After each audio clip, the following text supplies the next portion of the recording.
Men with hair loss, listen up. I'm going to tell you why topical DHT blockers like finasteride or dutasteride are maybe better options for you than the oral versions. And I'm going to tell you what product is probably the best to use for topical DHT blockers.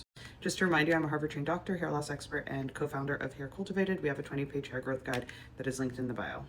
The first reason is that there's lower systemic exposure, and that means that it only targets the scalp and not the whole body. And that's important for the second reason.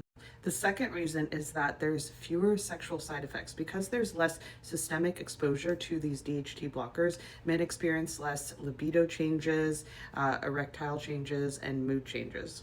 The third reason is that it's a really great option if you're kind of in the early stages of hair loss, or if you're trying to prevent and you don't really need like the really strong, the big guns of oral dutasteride and finasteride. So if you have early thinning, temple recession, a family history, topical dutasteride and finasteride are a good option.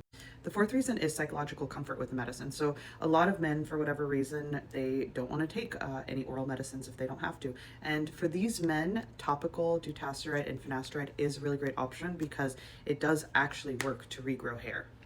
So if you're a man with hair loss and you want to try a DHT blocker, but you're afraid, I would highly recommend that you try something that is a topical. Hair Cultivated has dutasteride in its men's formula, along with minoxidil, tretinoin, ketoconazole, peptides, and vitamins. And it is a really great option for those people that want to treat their hair loss, but don't necessarily want to take an oral medicine. If you have any questions or comments, please leave them in the comment section or DM us. And remember to download our hair growth guide and check out our products.